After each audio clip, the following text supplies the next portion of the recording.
Not me. I don't either. I just know it's kind of hot. Yeah.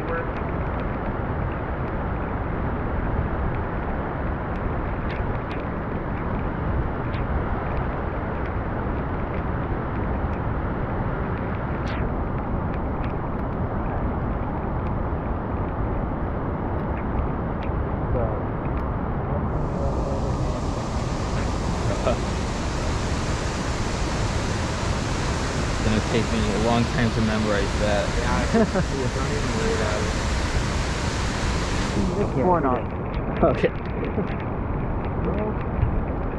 There we go. Wow. Alright guys, so what we're gonna do, I'm gonna have you guys come over to where I'm at, get on the rope. Wait until I'm done teaching the lesson though. You guys are gonna hang out where you're at until I'm done teaching the lesson. I'll try to go quick because it's kind of cold. Alright, so we're gonna stand on, so the rope is on our dominant side. We're gonna pick up the rope, we're gonna put it through our device. Once we put it through our device, we're gonna open our carabiner, put it over the carabiner, and pretty much all of you guys are gonna select that first friction setting. You probably all weigh about 150 to 175, somewhere around there. Okay, if we weighed over that, like 200 mark, we'd go with both of those friction settings. We're just gonna go with one. Okay, so I'm gonna take all the slack out of the system. I'm gonna take my dominant hand, I'm gonna put it in the small of my back, right? So way back here, that's gonna be my parking brake. And I'm just pushing the rope, I'm not grasping it super firmly. And I'm gonna weight the system. Now check out my brake hand, check out where gravity's pulling. A lot of people do this, they stand here just like this. They lean forward a little bit and they go, why am I not going anywhere? It's mainly because gravity needs to be pulling me backwards. So now that I'm in this position, pushing out, got a nice wide stance, feet about shoulder width apart from where we need. My dominant foot, take that dominant hand, if I want to go, I push back, walk down, and I'm going to gradually pull it out from my side, and let the rope flow through my hand, okay? I don't want to let this hand get in front of me. If I do that, and I let it go, it's going to be really jerky. Also, I'm going to use a lot of muscle. I just want to push it behind my bum, and use that friction of it going across my hip to go nice and smooth.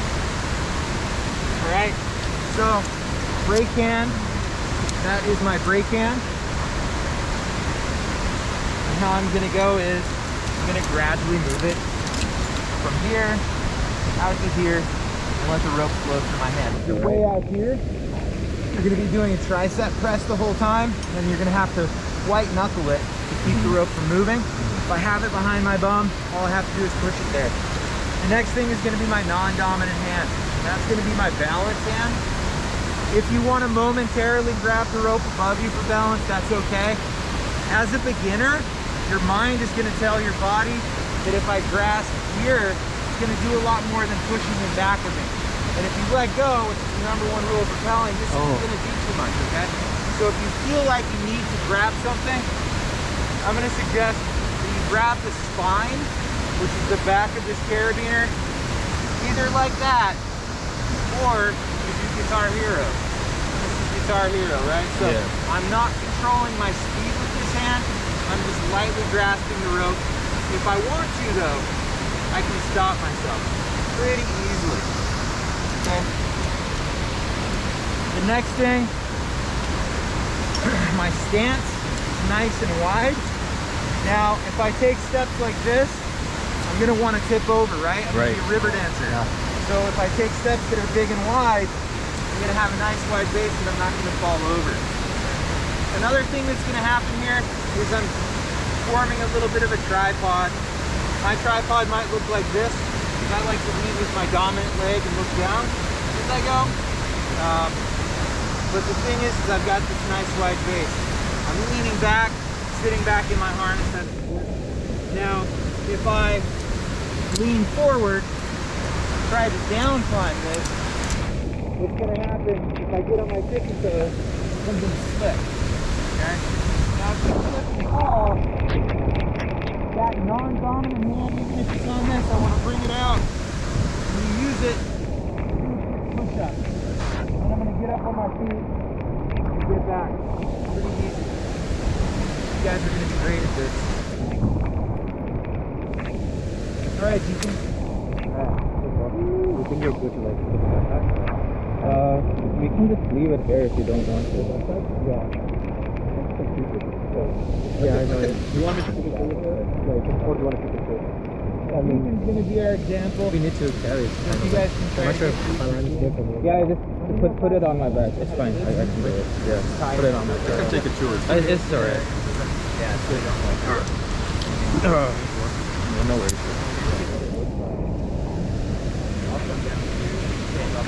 The most common issue I see people doing it for the first time is they're using their legs to stand up, where in this case the rope is holding you up, so your legs just keep your face away from the wall.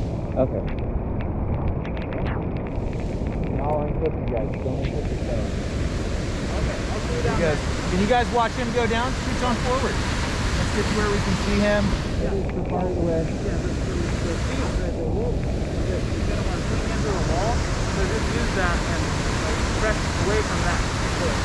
Woo! There he goes. Yeah. This is an advanced rappel, so we don't typically use this one. That's why it's kind of grown in a little bit. Fun. Yeah. Wow, that's fast. Yeah. Deacon has been doing this for a while. That's right, he's pretty good at it. Woo, go Deacon.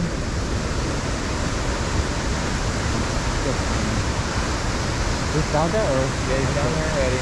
So this is a 65-foot rappel. Tie it at the end, Deacon. Deacon, yeah, there you go.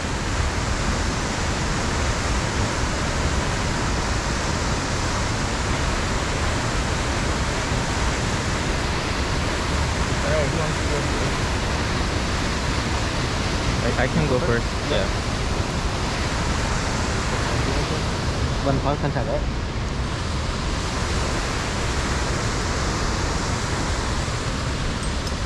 Alright, so you're going to stand so the rope's on your dominant side. Yep.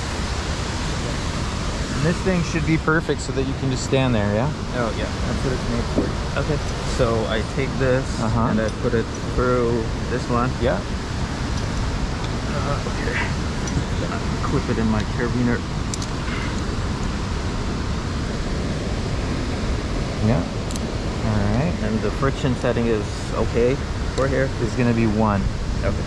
And now, so with your backpacks, oh, you're the only one wearing a backpack. Yeah. So here's what we're going to do, guys. We're going to try to clip it so you don't have to hold it up with your arms. Okay. I think one of these is looser than the other. Try to get it kind of centered in there.